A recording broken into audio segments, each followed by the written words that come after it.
할렐루야. 성화 묵상 두 번째 시간입니다. 그림을 통해서 영적인 은혜들을 살펴보는 시간인데요.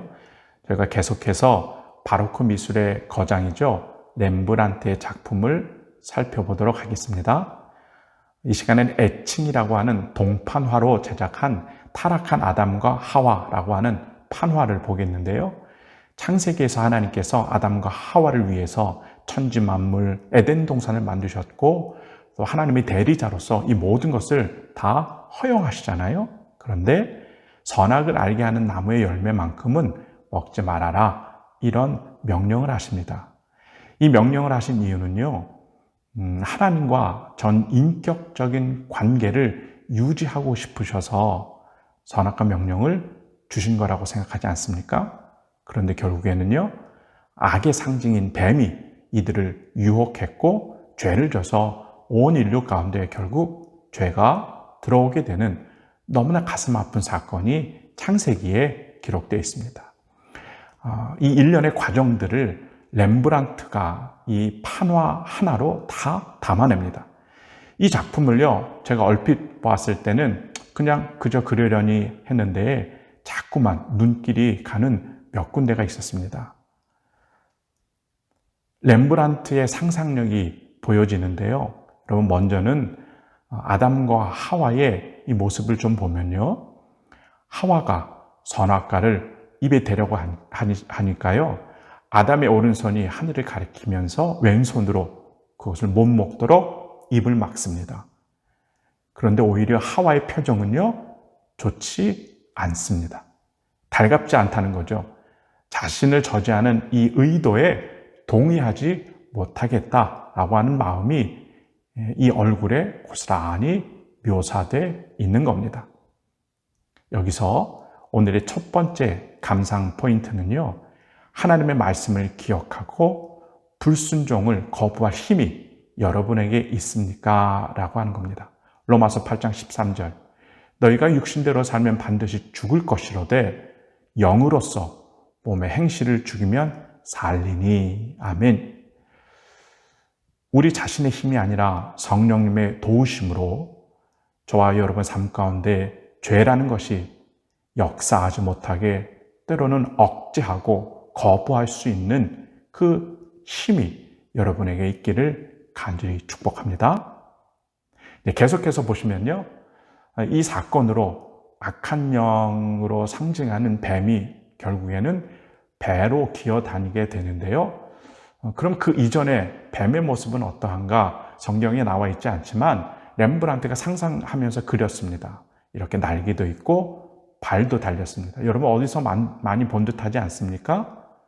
동양의 용하고 너무나 비슷하죠. 세상 사람들은요, 용꿈을 꿨다 그러면 길몽이다, 또 아주 좋은 꿈이라고 해서 좋아하면서 뭐 복권도 사기도 하고요. 그렇지 않습니까? 아시아 지역에서는 명예와 권력의 상징이 이 용이 되는데요, 결국은 악한 영 마귀입니다.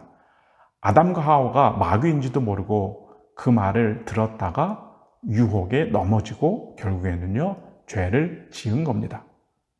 여기서 두 번째 감상 포인트는요, 악한 영을 볼 수 있는가? 라고 하는 겁니다. 저와 여러분은 성령의 사람들인 줄 믿습니다. 때문에 성령을 거스리는 이 악한 영과 날마다 우리가 어떻게 될까요? 싸워야 합니다. 그리고 악한 영을 실제로 모른다면 아담과 하와처럼 우리도 그 유혹에 넘어갈 수 있는 여지가 있다라고 하는 것을 이 작품에서 보여주고 있는 것 같습니다. 여러분, 어떻게 해야 할까요? 그래서 성경이 중요합니다. 늘 말씀이 여러분 가운데 충만하셔서 분별의 지혜가 여러분에게 있기를 간절히 축복합니다. 마지막 감상 포인트로 넘어가 볼까요?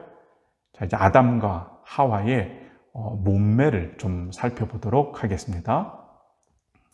사실은요, 많은 화가들이 상상하면서 아담과 하와를 묘사했습니다. 거의 대부분이 아름다운 신체의 전형으로 이들을 묘사하고 있는데요. 근데 이 렘브란트 작품에서는요, 이런 전통을 깨죠. 여러분 보시기에 이 둘의 몸매가 어떤가요? 아주 볼품없게 그려져 있습니다. 왜 그랬을까요? 이유는 아담과 하와 속에 자리 잡고 있는 죄성을 표현하려고 일부러 신체를 과장하고 왜곡되게 그린 겁니다. 창세기에서 하나님이 자기 형상, 곧 하나님의 형상대로 사람을 창조하셨다. 이렇게 말씀하고 계시지 않습니까? 저와 여러분이요, 아무렇게나 만들어진 존재가 아니라 하나님의 형상대로 만들어진 존재라는 것을 여러분 믿으십니까? 아멘. 그런데 죄가 들어오자 어떻게 될까요? 하나님의 형상이 파괴되기 시작하죠. 그리고 이렇게 기형적인, 그리고 너무나 아름답지 않은 모습으로 바뀌게 된다는 것을 렘브란트는 이 판화 속에서 이야기하고 싶은 겁니다. 여기서 세 번째 감상 포인트는요, 칼빈의 말을 인용하고자 하는데요. 본성의 부패로 인하여 모든 인간의 기능들이 너무나도 망가졌고 부패되었기 때문에 인간의 모든 행동 속에는 끊임없는 무질서와 격정이 위험스럽게 도사리고 있다. 이렇게 칼빈 목사님이 이야기합니다. 코로나의 혼란하고 혼탁한 시대 속에서 저와 여러분이 회복해야 할 것은 무엇일까요? 하나님의 거룩한 형상입니다.